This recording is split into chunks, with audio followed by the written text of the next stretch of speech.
This critical literacy read aloud is meant for a third grade audience. Today we will be reading The Paper Bag Princess, story by Robert Munsch and art by Michael Marchenko. Before we begin reading, I just want to ask, what do you think it means to be a princess? Okay, princesses are very polite. They wear dresses and have lots of pretty tiaras and crowns. Yeah, that's true. Okay. Oh, they're royalty. That's also true. And they marry a prince. Those are all great answers. Thank you. All right, let's read to find out about the paper bag princess. Paper bag princess. Elizabeth was a beautiful princess. She lived in a castle and had expensive princess clothes. She was going to marry a prince named Ronald. Okay, so we were right. This princess has a pretty dress. She has a crown, and she's going to marry a prince. Unfortunately, a dragon smashed her castle, burned all her clothes with his fiery breath, and carried off Prince Ronald. Oh boy, that's not good. Elizabeth decided to chase the dragon and get Ronald back. She looked everywhere for something to wear, but the only thing she could find that was not burnt was a paper bag. So she put on the paper bag and followed the dragon. So I just want to stop and ask, does wearing a paper bag make Elizabeth not a princess anymore? Does it make her less of a princess? No? Why not? Does she still look like a princess? No, she doesn't. But she is one. Yes. Okay. So who decided that princesses need to wear pretty dresses and a tiara?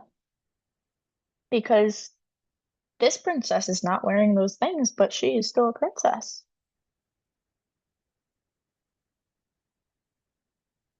Hmm. It's a good question, right? It's tricky. Let's think about it. Are there other important qualities of a princess besides just how they look?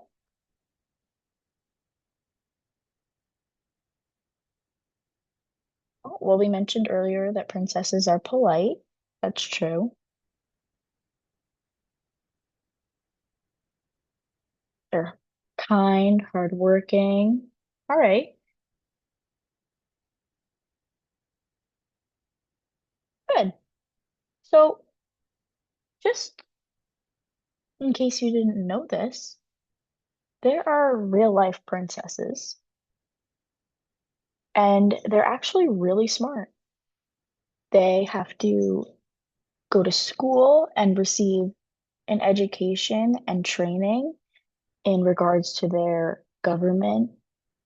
So, for example, the British royal family, the princesses, they go to school to learn all about the British royal family and all of their international affairs and relations. And they also do lots of charity work. So they don't just stand around all day wearing a pretty dress and a crown. They have a lot of important things that they have to do.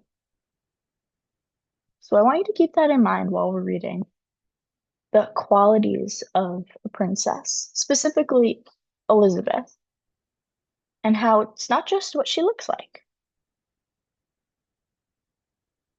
So let's keep reading. She put on the paper bag and followed the dragon.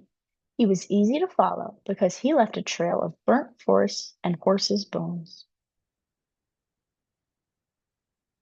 Finally, Elizabeth came to a cave with a large door that had a huge knocker on it. She took hold of the knocker and banged on the door. The dragon stuck his nose out the door and said, "Well, a princess.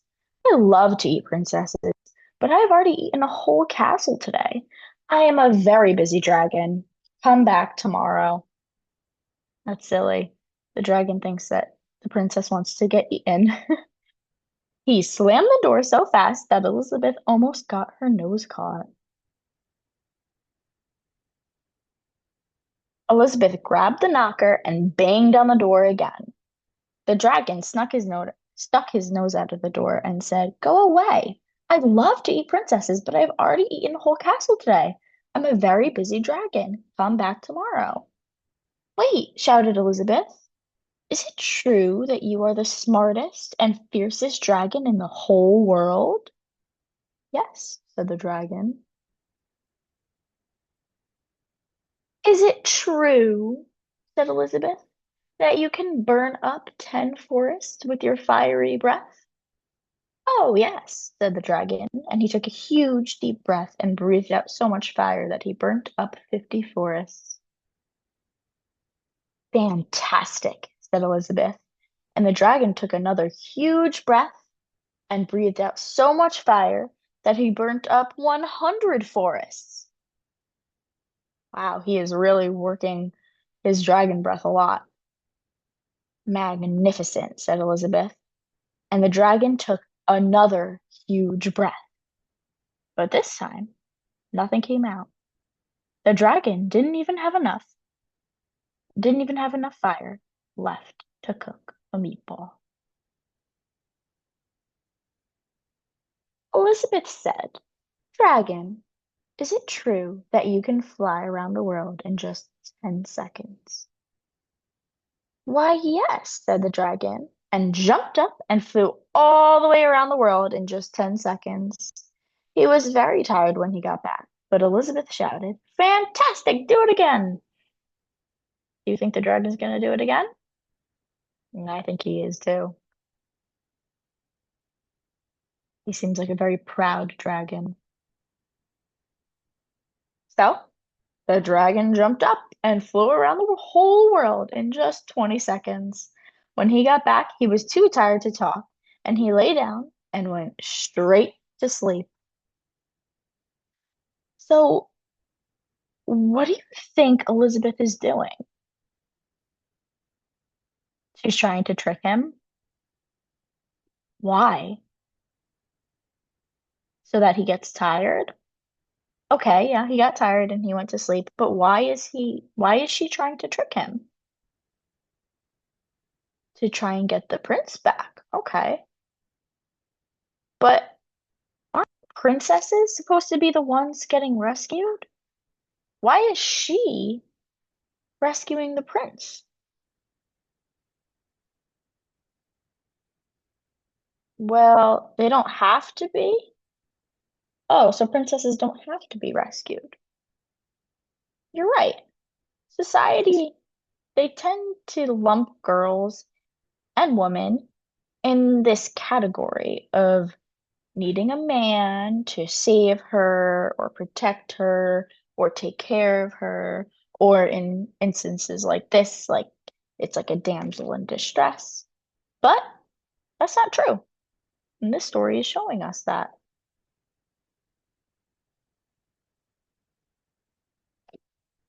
So remember to keep in mind some characteristics of Elizabeth. Let's keep reading now. Elizabeth whispered very softly, "Hey, dragon." The dragon didn't move at all. She lifted up the dragon's ear and put her head right inside. She shouted as loud as she could, "Hey, dragon!" The dragon was so tired, he didn't even move. Elizabeth walked right over the dragon and opened the door to the cave. There was Prince Ronald.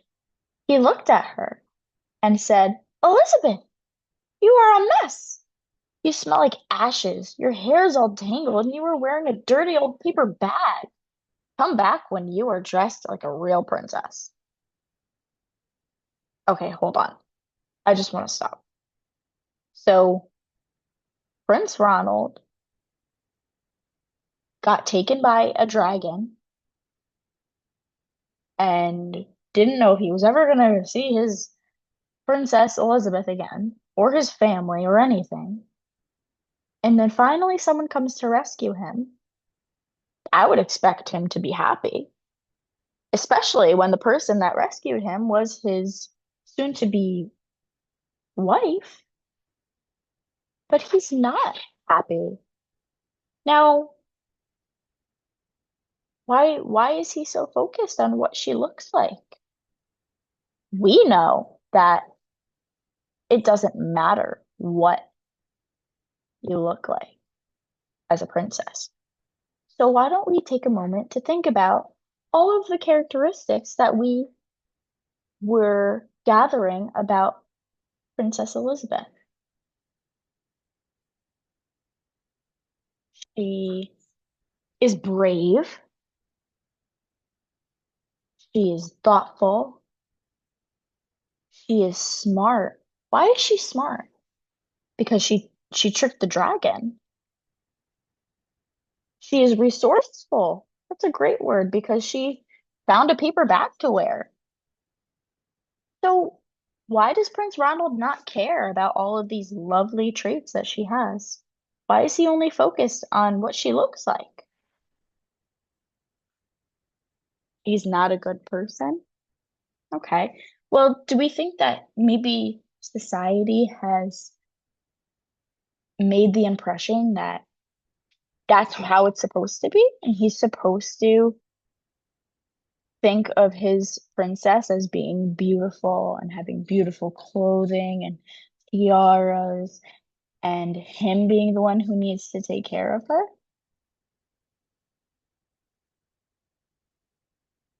Yeah, but that's not the case. You're right. All right, let's keep reading. I wonder what she's thinking.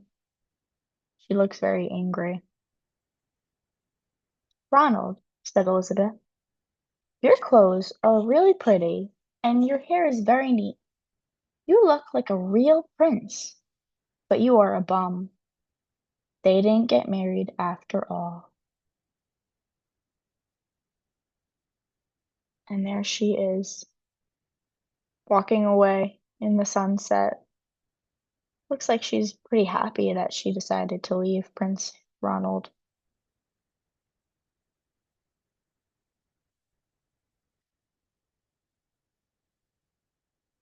That's the end of the book.